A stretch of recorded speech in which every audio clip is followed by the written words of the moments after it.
முதல் வாசகம். கிறிஸ்துவில் வாழ விரும்புவோர் இன்னலொருவர். திருத்தூதர் பவுல் தீமோத்தேயுவுக்கு எழுதிய 2ஆம் திருமுகத்திலிருந்து வாசகம். அதிகாரம் 3 இறைவசனங்கள் 10 முதல் 17 முடிய. அன்பிற்குரியவரே, என் போதனை, நடத்தை, நோக்கம், நம்பிக்கை, பொறுமை, அன்பு, மன உறுதி ஆகியவற்றை பின்பற்றி வந்திருக்கிறாய். அந்தியோக்கியாவிலும் இக்கோனியாவிலும் லிஸ்திராவிலும் எனக்கு நேரிட்ட இன்னல்களும் துன்பங்களும் உனக்கு தெரியும். இத்தகைய இன்னல்களை பொறுத்து கொண்டேன். இவை அனைத்திலிருந்தும் ஆண்டவர் என்னை விடுவித்தார். கிறிஸ்து இயேசுவிடம் இணைந்து இறைப்பற்றுடன் வாழ விரும்புவோர் அனைவரும் இன்னலொருவர். ஆனால் தீயோர்களும் எத்தர்களும் மேலும் மேலும் கீடுருவார்கள். ஏமாற்றும் இவர்கள் ஏமாந்து போவார்கள். நீ கற்று உறுதியாய் அறிந்தவற்றில் நிலைத்து நில். யாரிடம் கற்றாய் என்பது உனக்கு தெரியுமே.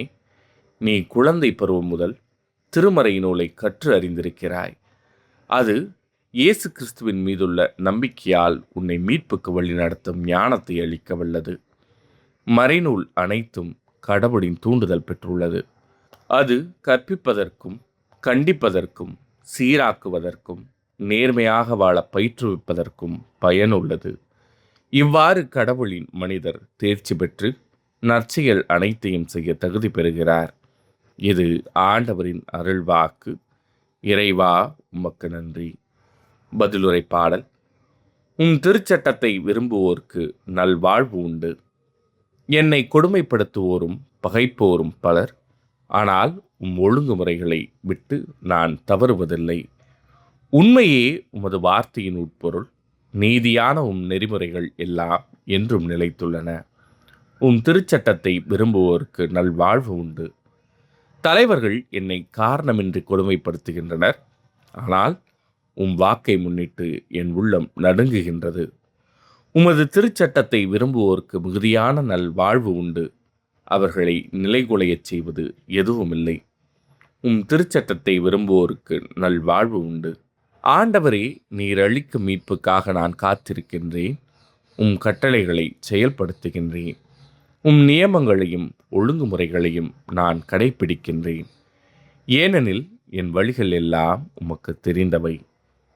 திருச்சட்டத்தை விரும்புவோருக்கு நல்வாழ்வு உண்டு. நற்செய்திக்கு வாழ்த்தொழி.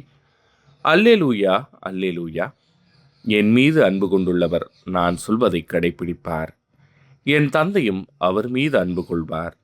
நாங்கள் அவரிடம் வந்து அவருடன் குடிகொள்வோம் என்கிறார் ஆண்டவர். அல்லேலூயா. நற்செய்தி வாசகம். மெசியா தாவீதின் மகன். மார்க்கு எழுதிய தூய நற்செய்தியிலிருந்து வாசகம். அதிகாரம் 12 இறைவசனங்கள் 35 முதல் 37 முடிய.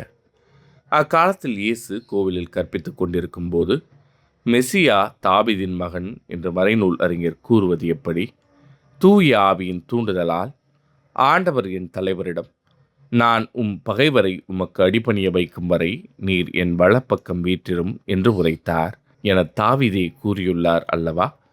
தாவீது அவரை தலைவர் என குறிப்பிடுவதால் அவர் அவருக்கு மகனாக இருப்பது எப்படி என்று கேட்டார்.